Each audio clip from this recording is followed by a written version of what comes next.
Hello everyone, and welcome to our special webinar, RPR Basics, Tools for Building Your Business. I'm Susan Harrison, Exit Realty Senior Vice President, Corporate Communications. Realtors across the U.S. are enhancing their business by using Realtors Property Resource, or RPR. This extensive database is included with your NAR membership, and we featured it on our January Techinar, which you can view in the Resource Center. Due to popular demand, we're delighted to bring you this special follow-up webinar with special guest speaker Stephanie White, large broker contract trainer with RPR. Welcome to Exit Realty, Stephanie, and thank you so much for joining us today. Thank you, Susan. It's my pleasure, and I'm excited to be here.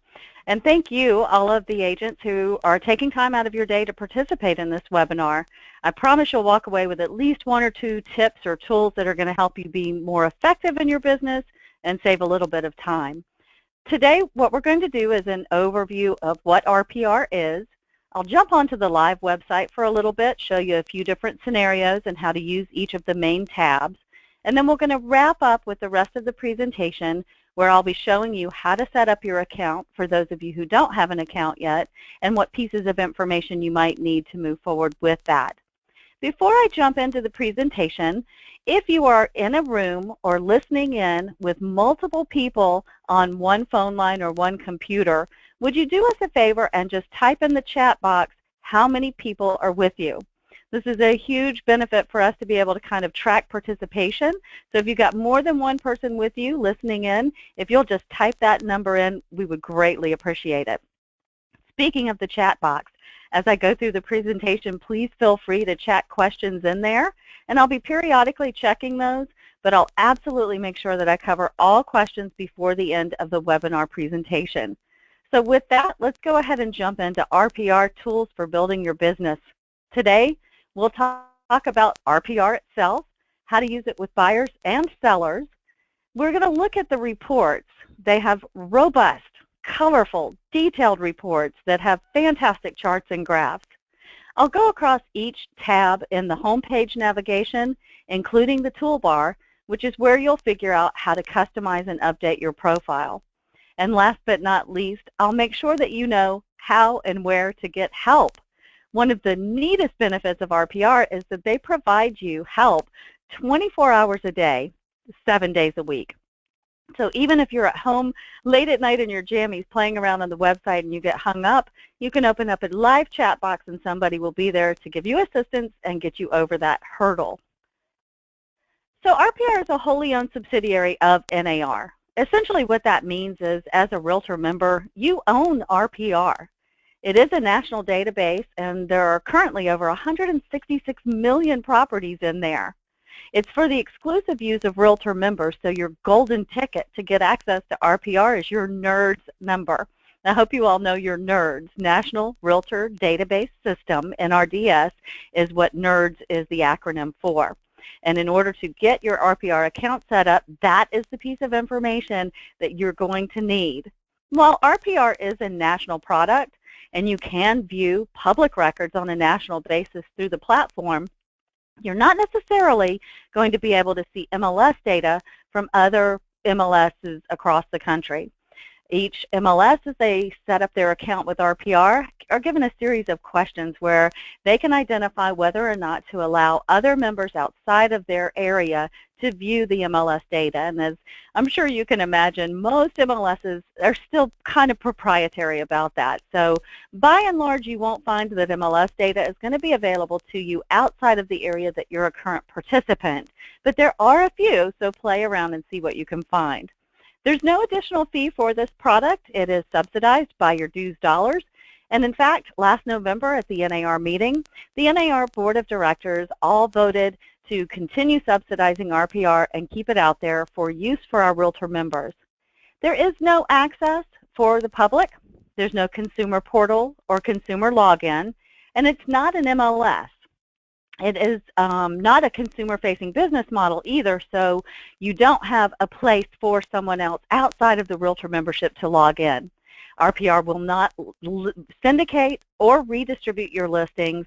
This is only available, as I said, for you Realtor members of NAR. Some of the highlights of how you can use RPR include researching property details. Part of the big magic of what RPR does is it pulls together multiple sources, multiple partners with data, and puts it all in one spot so that you have the convenience to log into one website accessing multiple pieces of information that you probably need.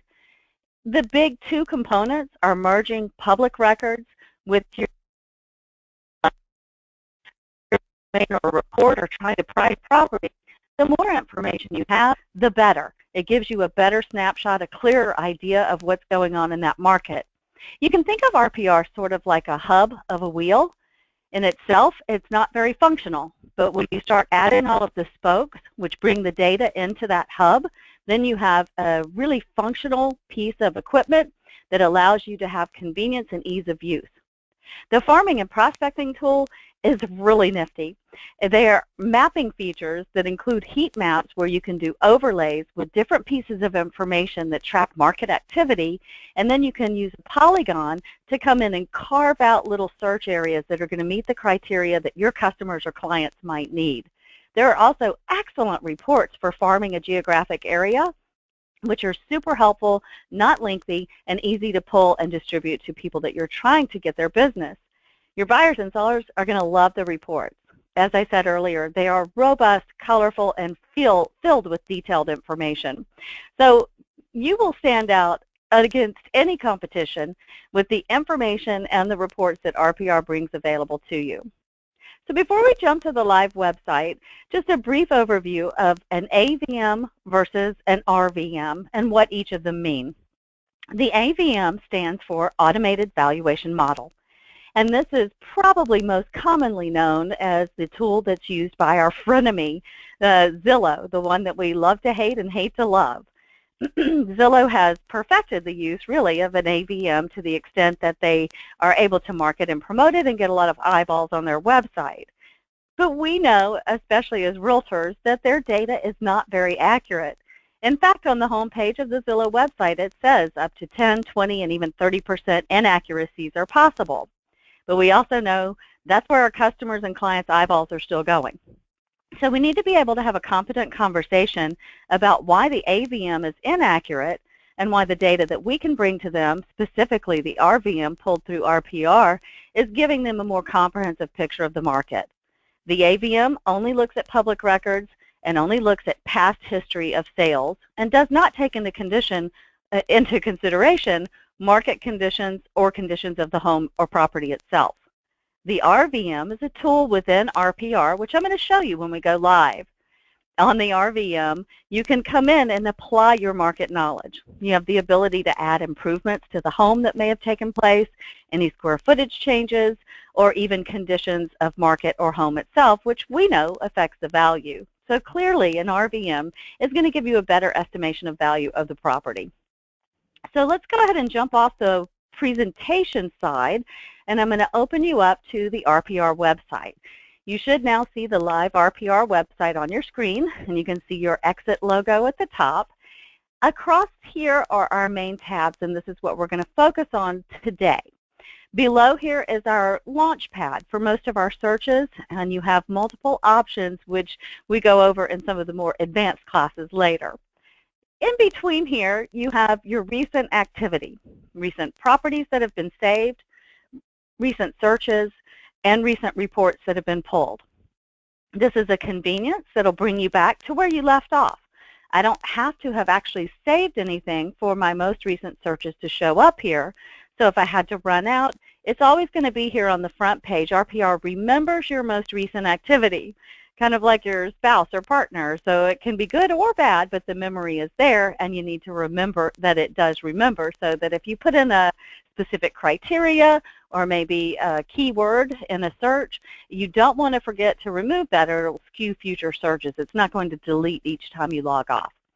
Below here is just a reminder that there is a mobile application through RPR, and I'll touch on that briefly as I finish up the presentation today. Now finally, at the bottom of the page, I've got a live chat button, and this I can open up and speak to an RPR representative immediately, or a toll-free number to call. So when you're setting up your account, if you have not yet, and you get hung up a little bit on that, this live chat button and this toll-free number is still available for you, and they can help walk you through the process of setting up your account.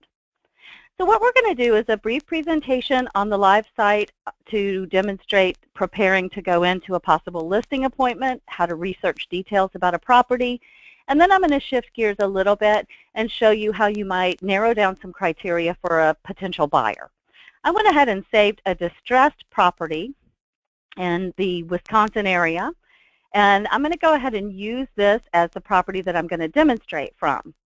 This particular property did show up as a lis pendens having been filed, and that's how RPR will identify a property as being distressed.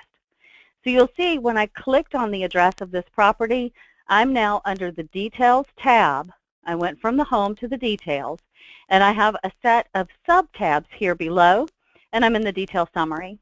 The detail summary is a launch pad. You're going to find that a lot of information and a lot of links to go to other places are going to leap off from this particular page. Under the summary tab, I'm going to give you a brief overview of what we have. Here's their list price.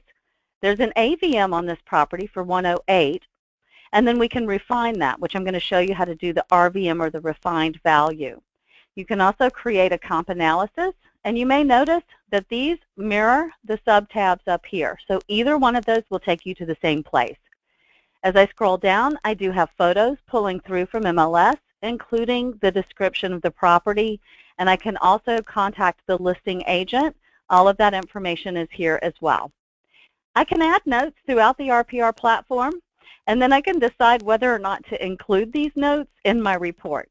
Sometimes you may be making a note just for your own information to remember a feature about the property, or you may be commenting on a smell or condition, and it might be more appropriate to have that conversation with the seller as opposed to them reading it in a note in a report. You can see here that it's going to show me the source of the data. So where we have homeowners facts listed, that's coming both from listing information and public records. Below there, I have a side-by-side comparison of public facts versus listing facts, and I can override any of that in the right-hand column. On the left-hand column here, there are about 6 categories of comparisons available. You've got the zip code, and this is median estimated home value in the top one, comparison to the county, and comparison to the state. And as you can see, there are pretty wide ranges between the state and the county in particular. I like to refer to these as my Uncle Louie statistics.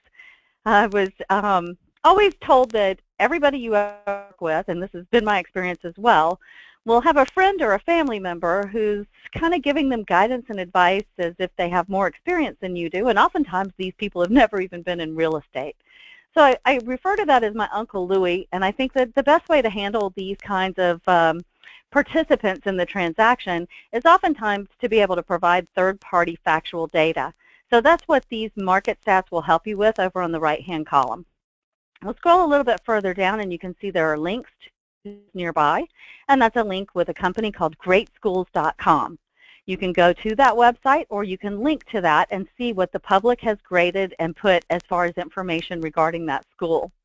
I have an interactive chart here that I can hover over any section and see what the value was at any given time, and price change histories, as well as listing, the distressed information. I've got when the notice of default, the pre-foreclosure, and the dates that those were recorded in public records. I also have a legal description as well as a flood zone.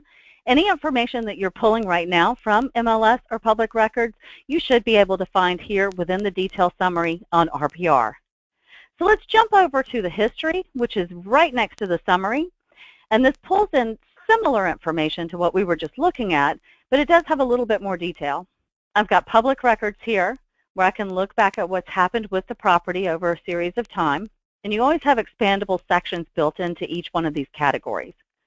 Below there, the tax assessment information. And when you see a little box here, you can hit the next arrow. That's going to take me back as far back as the property has been being assessed in the tax rolls. Your mortgage information, if there were any, would show up here. And then you have a little bit of additional information regarding the distressed information right here. So if there were a book and page number, oftentimes you'll actually see the attorney handling the transaction. If it's available in public records, again, you will be able to find that under the History sub-tab within RPR. Now let's look at our refined value. This is an interesting page, and it gives you the ability to apply your market knowledge to different sections so that you can come up with a more accurate estimation of value for any given property.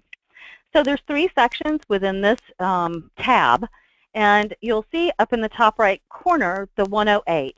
So that's the estimate right now of value.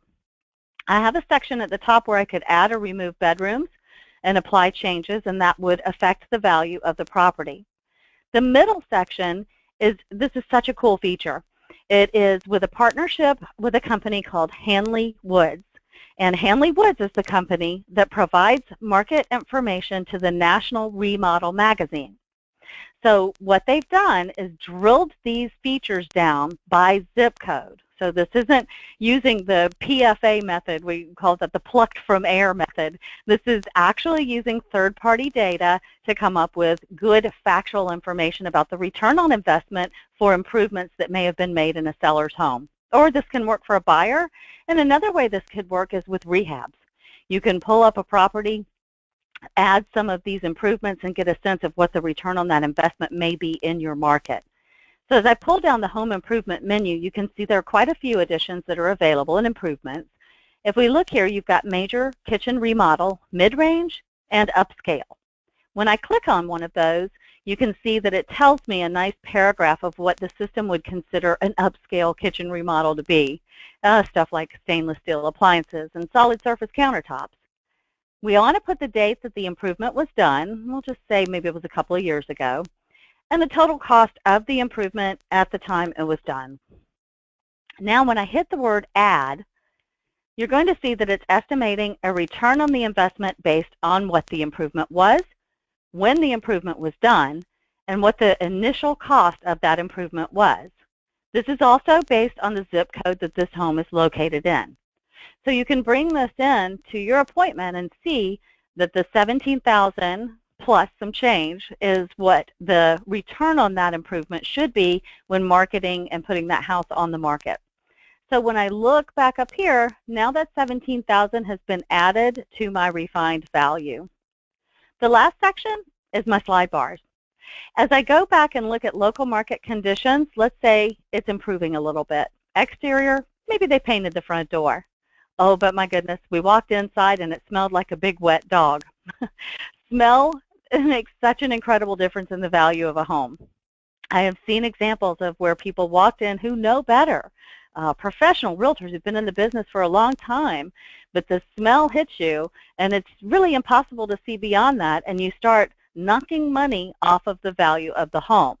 So this gives you a really nice opportunity to kind of open that conversation. It's not an easy conversation to have with a seller to tell them that their house doesn't smell very good, but by showing them the value change, and when this is pulled in the report, you'll actually see the value to the side of the slide bar.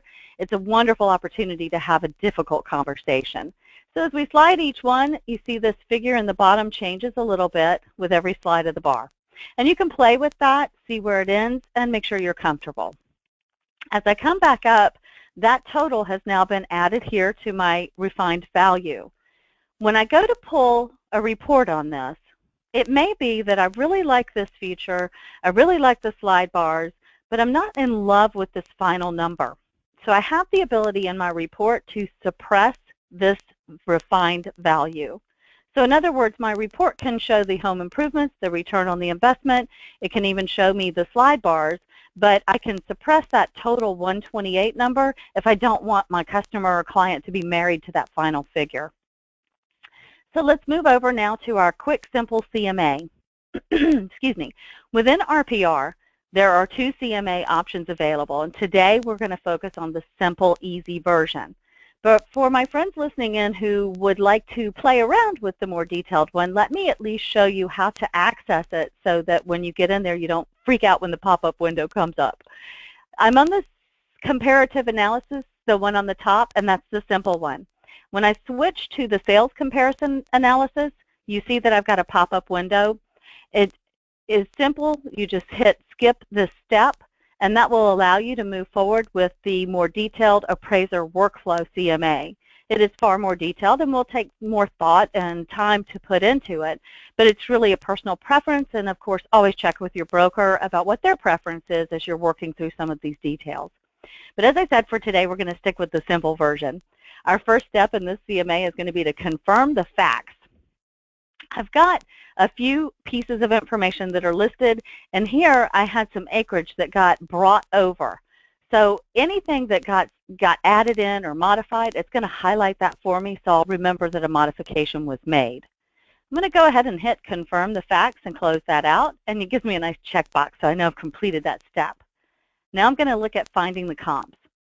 One of the first things that I can do, which is a neat tool also, is I can type in an MLS ID.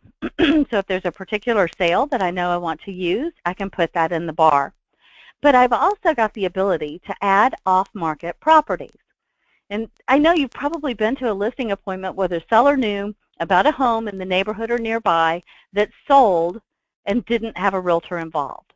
So go ahead and do the preemptive strike. Do a quick search on your tax rolls. Find a home that would be a good comp that was not sold through MLS and type that address in this bar. That will pull that property in for you to use as one of your comps when you do your CMA. Now just think about coming into a listing appointment where you've got a CMA that's pulled both from public records and MLS, and your competition only has MLS data.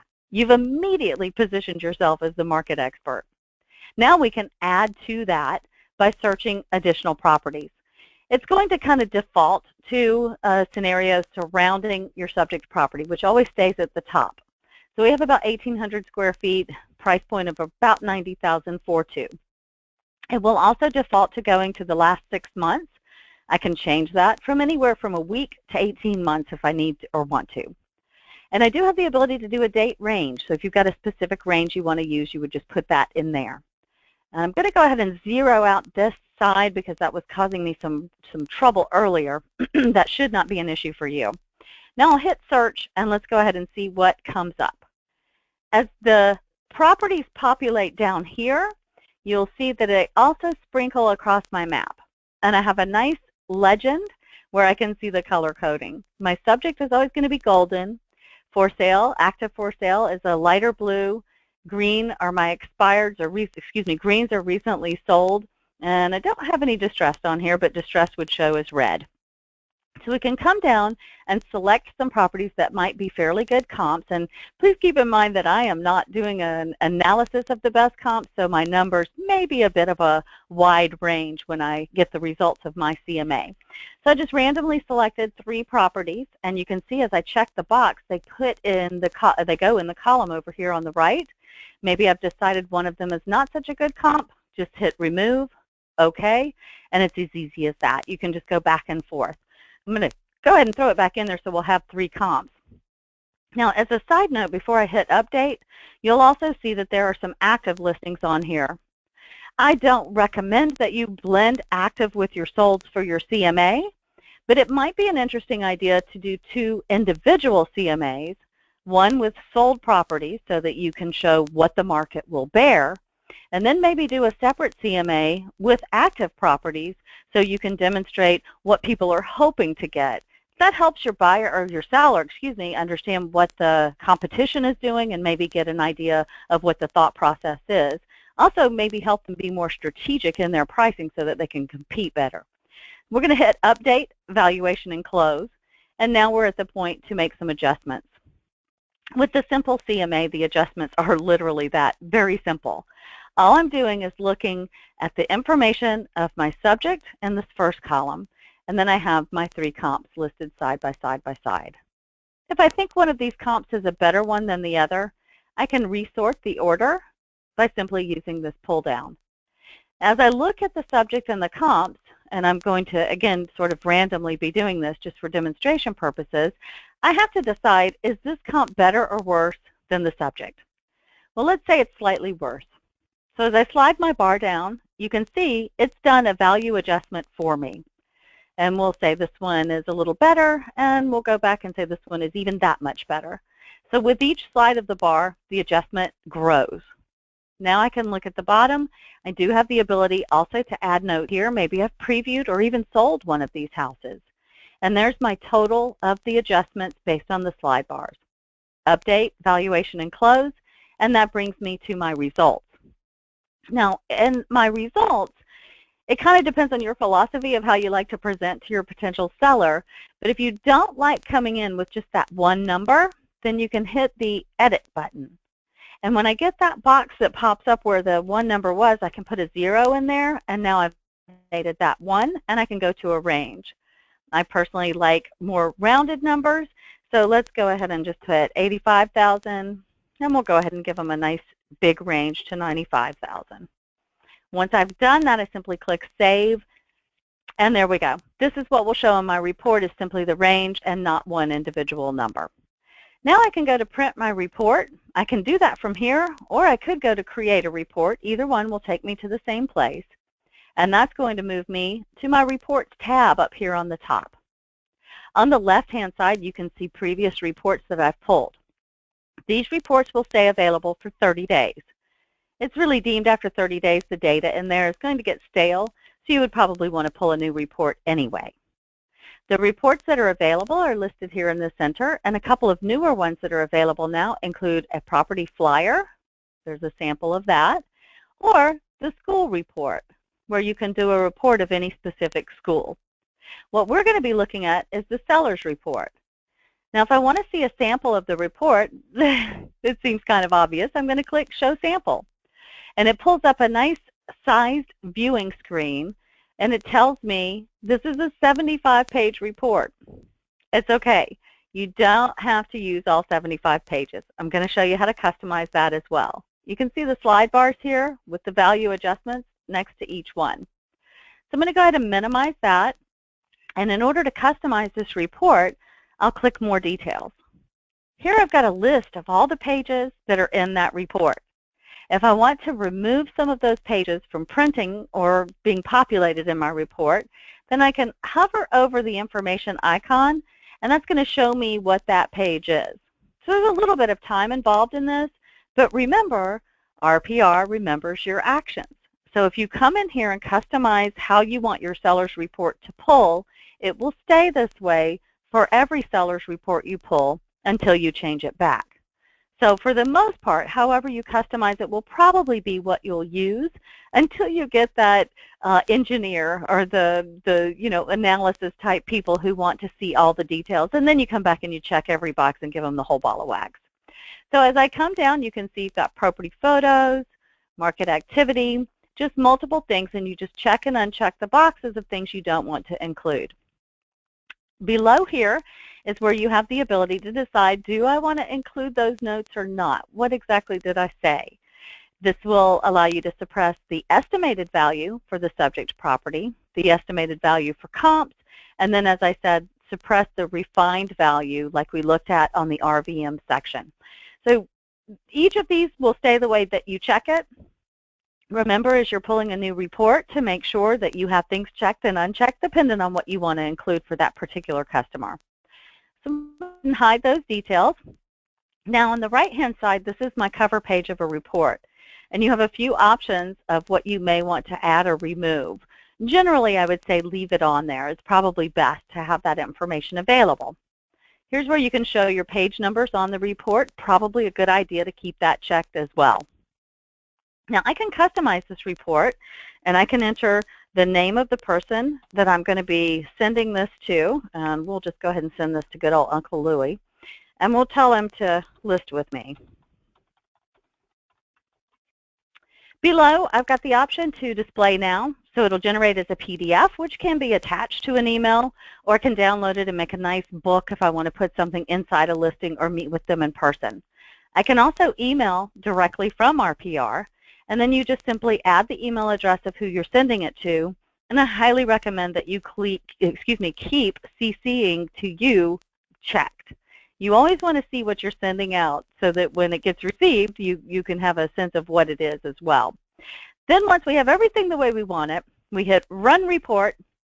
We'll get a pop-up window that will tell me about 3 minutes, and when the report is completed, I'll hear a doorbell noise, which will remind me that it was populating. If you're anything like me, you have a tendency to move on, work on something else, and completely forget about what you pulled previously, so that doorbell can be handy. Now, let's jump over to the toolbar where we're waiting for our report to generate and look at some customization options. Under Photos and Logos, this is where you can upload your personal photo. That way it'll be on all of your reports. And you can also upload your company logo here. You can enhance the information that you have as far as additional addresses, add phone numbers, emails, and even if you have a personal website. As you set up your account, for those of you who don't have an account yet, this is where you're going to identify the state you're from and the MLS that your data will pull from. You can also add licensing information and even areas of expertise for your profile. Now, I have said multiple times that this is only for realtors, and some of you may have an assistant, and that assistant may not be a realtor member. So if you have an assistant that does some of your administrative work, that might even include pulling some of these reports and charts, then you can request to add your assistant here. What will happen is you'll put their information in, and then RPR will contact your local MLS to verify that they have the authorization to work on your behalf. They're essentially getting access to the MLS data, so it's important to have that authorization.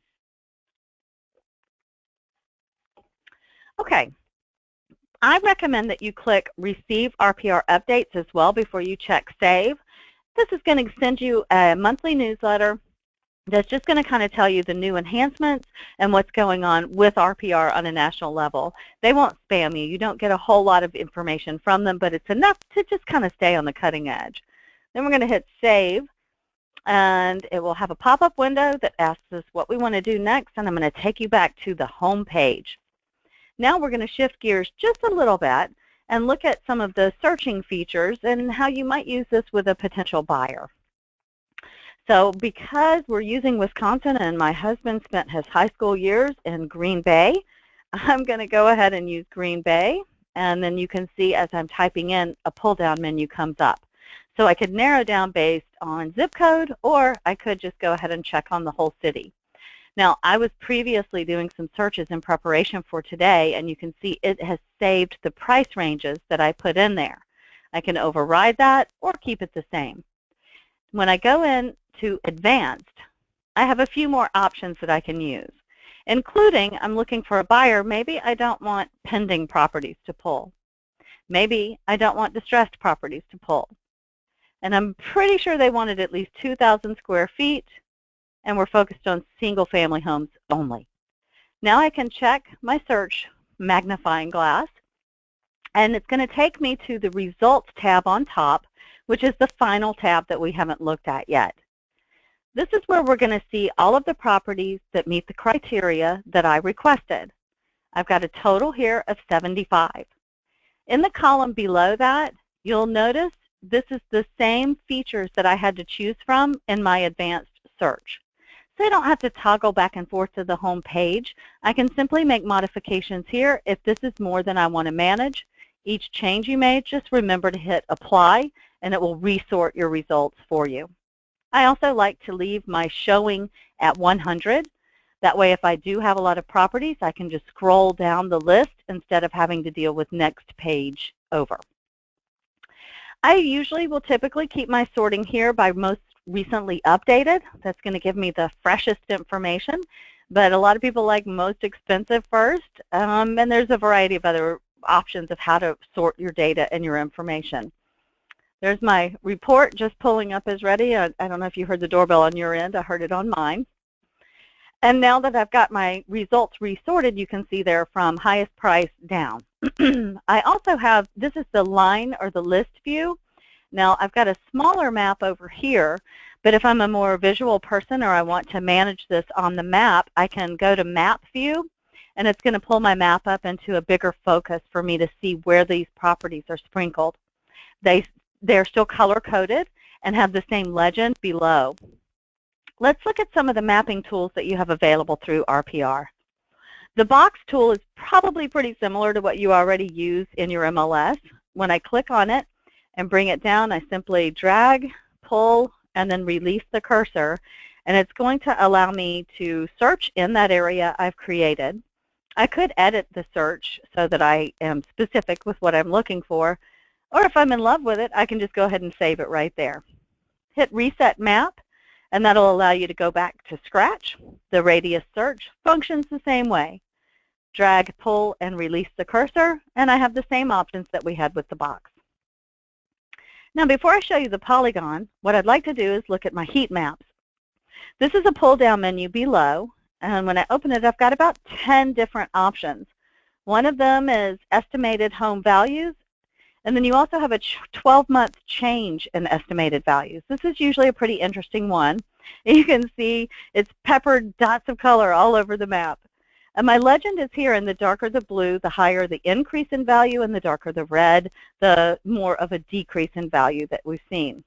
So I'm going to zoom in on my map a little bit, and now you can kind of see areas that are concentrated with a little bit of red. So maybe I've got a buyer or even an investor who's still looking for that great deal, if there are still great deals out there. We can hit the polygon, and now I can come down and I can carve out areas where there's red. And I'm excluding the blue because that's where I've got increased values. And you can click on the polygon as many times as you want.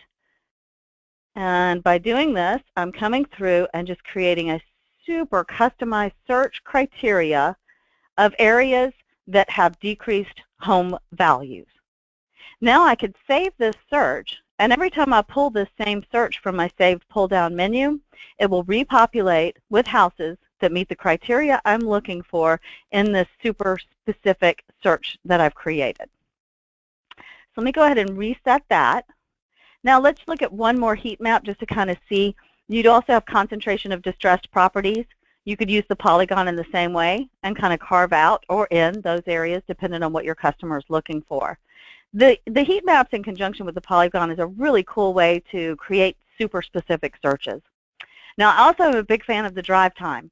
A lot of times you'll be working with someone who'll say, I need to be within 15 minutes of my kid's school.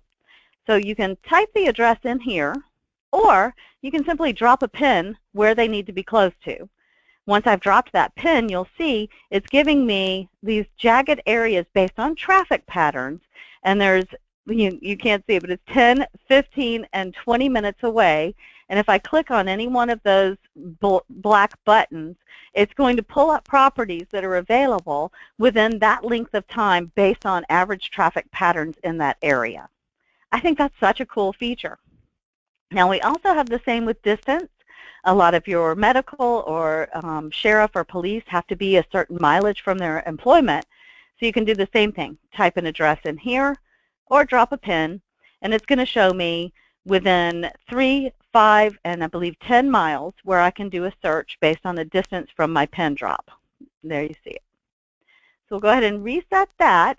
And the last mapping tool that we're going to look at are our geographies. In the geographies at this distance on the map, I have limited options. But if I zoom in on the map a little bit more, oh, pardon me, wrong way, then you'll notice I now have, nope, didn't go zoom in enough. There we go, that should work. There we go. Now I have some additional options of looking at the map and narrowing down my criteria. I can look at neighborhoods, and I can also look at schools by grade. So if we select high schools, you can see it drew lines in all over the map. All I have to do is click within one of those sets of lines, and it's telling me this is East High School. So now I could create a market activity report for that zone, or I could search in that specific geography. If I reset that map, and let's see if our neighborhoods, I was having some trouble with this one working, but let's go ahead and test that.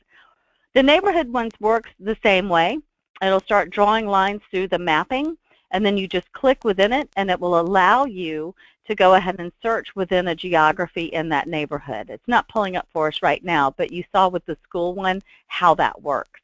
So both of those will not only allow you to perform a search in that geography, but it will also allow you to create reports based on that specific search. Now I'm going to switch back to the list view. We're going to jump into a property and just look at a couple more features before I jump back into the presentation slides and wrap this up. When I'm in the property, and you'll note I'm back on the detail summary page, one of the features that buyers are often interested in is the demographic of an area, sort of chamber of commerce information. So your neighborhood report, which is a sub-tab to the right, is going to pull some really good overview information about that market and that area. Your summary has some similar market statistics to the Uncle Louie numbers that we looked at earlier, but you also have some populations pulled in here also. Anytime you're curious about the source of data, you can click About This Data and you'll see it says U.S. Census Bureau. So it's going to tell you where it's coming from and the frequency that it's updated. And this particular one is updated annually. As I shift to the next sub-tab, which is housing, now I have a comparison of Green Bay to Brown County to all of Wisconsin in comparison to the United States. These are helpful and also good pieces of information. You have your owner versus rental ratio and information about building permits being pulled, which is one of the strongest indicators of what's going on with your market. As we scroll down, you also have some additional information about price ranges of homes that have sold. The People tab. This one's always interesting. It tells us a little bit about who lives in this area. We have the populations, and again, you've got your comparisons like we looked at before, the densities, the changes, the male to female ratio, even education. And as we scroll down a little bit further, it talks about households with children, income brackets, occupational categories, and presidential voting patterns.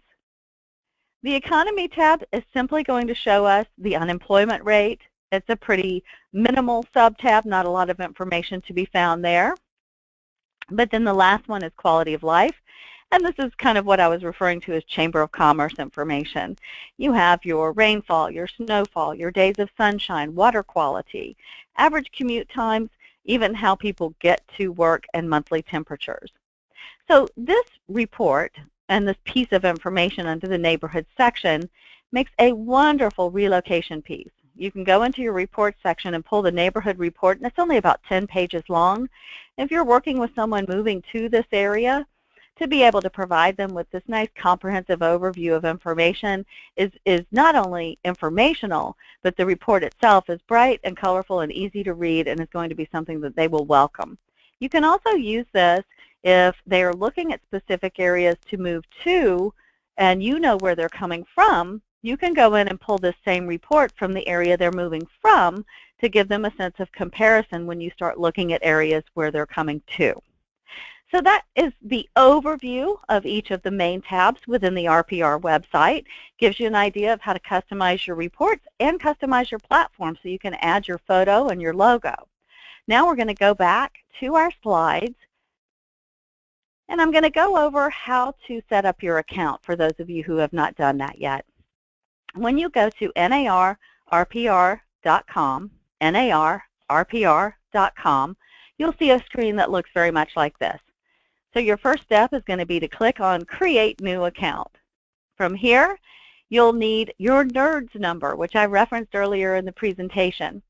The NERDS number is literally your ticket to get into RPR, but it's also your ticket to multiple NAR member benefits that are available. Make sure that you know that and use it, and make sure that you're taking advantage of some of the benefits that are available. So one of the easiest ways to find your NERDS number if you don't know it, and if you don't have your Realtor membership card tucked away in your wallet or your purse, is to go here to look it up, and that takes you to Realtor.org. On Realtor.org, you've got your option of putting in your email address with your last name, or your last name with your license number. Either one will work, and once you've done that, it'll populate your NERDS ID number. You simply copy and paste that into the field, and then move forward with submitting the information. And once you've done that, it's going to ask you to identify your state and which MLS you're a participant in. It will want your ID number that you use within that MLS, and if you belong to multiple MLSs in your area, you can enter all of these. Some of you may have reciprocal agreements, so the data will already be merged. In other cases, you may have to go into your toolbar and toggle back and forth between the MLSs within RPR to access both MLS data fields. Then you're going to go ahead and create your login and password. Your login is going to be your email address, and then obviously the password will be whatever you set. You're also going to enter your contact information, and we looked at some of this in the toolbar earlier.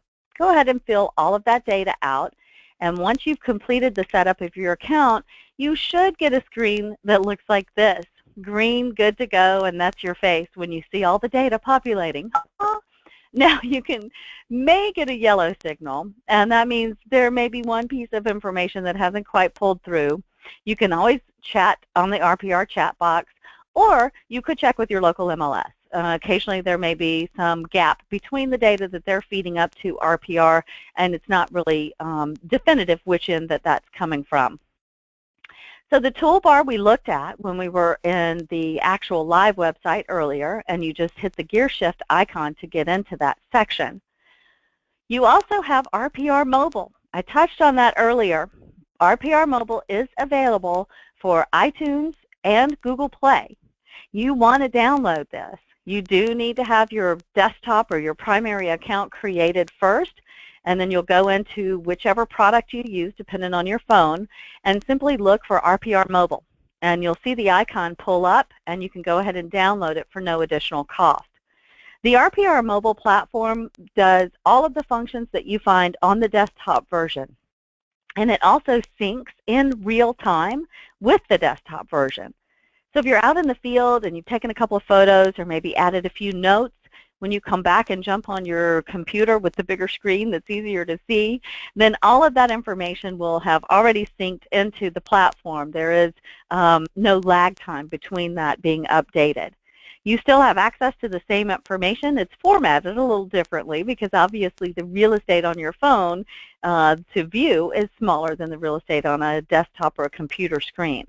But you can run a CMA, you can do an RVM, you can create a report, you can email a report, you can take notes, photos, and even voice notes. It also has one button where you can push and it'll call the listing agent just in case you happen to drive by a property that wasn't on your list. And that actually is also a nice feature. It's geocoded. So once you open up the RPR mobile app, you'll be able to see property values pop up over the little house icons on your screen of your phone. And if it's an off-market property, the estimated tax value will pop up over that. So you have the same access to see what's going on, what properties are available, and if it's listed, you can open up that detail summary right there from your phone. So all you have to do now is create your account and play. Remember, there's no additional cost for this. There's no obligation. It's a member benefit provided to you by NAR. So since you're already paying dues to NAR, you may as well get your money's worth. There will be some piece of this that will work for you and help save you some time and make you look good at a presentation. Download the app. You'll have fun with it. It's a great product. And if you want more information, you can go to blog.narrpr.com. There's also a link to the blog at the bottom of the RPR page.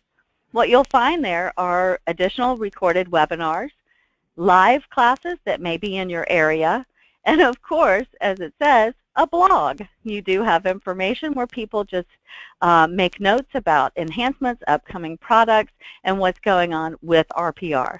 So don't forget, there is support 24 hours a day, 7 days a week at that toll-free number, or once you go to narrpr.com, you have the live chat link that's available for you to open up. So I didn't see any questions come in. I'll take a moment before Susan jumps back on and just see if you have any questions you'd like to type in. Beyond that, I want to thank you again for your time today. You've been a great audience, and I appreciate the opportunity to present some of the benefits of RPR to you. Thank you. Hi, Stephanie. While you're waiting for folks to enter their questions, if they do have any, there was one particular question that came up regarding the mobile version. An attendee said that he felt that the mobile version was very different from the desktop version and that it didn't have the same tabs. And he wondered if the functionality was different. Would you suggest he has a conversation with support about kind of orienting himself one to the other? Sure. It looks very different, no question, and we actually have a whole presentation that kind of goes over the comparison of the mobile app versus the desktop version. So while it looks different, you do still have the same functions. They are just accessed a little bit differently, and in large part that's because of the fact that your phone screen is so much incredibly smaller than a monitor that you might be using on a desktop version. So they had to kind of combine some of the features, and you just, it's really a matter of knowing what to hit to get where. Right, we can right. certainly set up some one-on-one training, or he could look for some webinars that might be available on that blog regarding the mobile app. That's great. That's it for questions for today. I wanted to remind our Exit Nation that this session was recorded, and it's going to be uploaded to the Resource Center in a day or two, so you'll be able to access it there. Thank you so much, Stephanie. What a great resource and a useful toolkit. We appreciate you taking the time to be with us today. Absolutely. My pleasure, Susan, and good luck, and I hope everybody has a chance to play with it and get some good use out of it. I hope so. It's a terrific tool. And thank you again, and thank you, everybody, for joining us. Bye for now.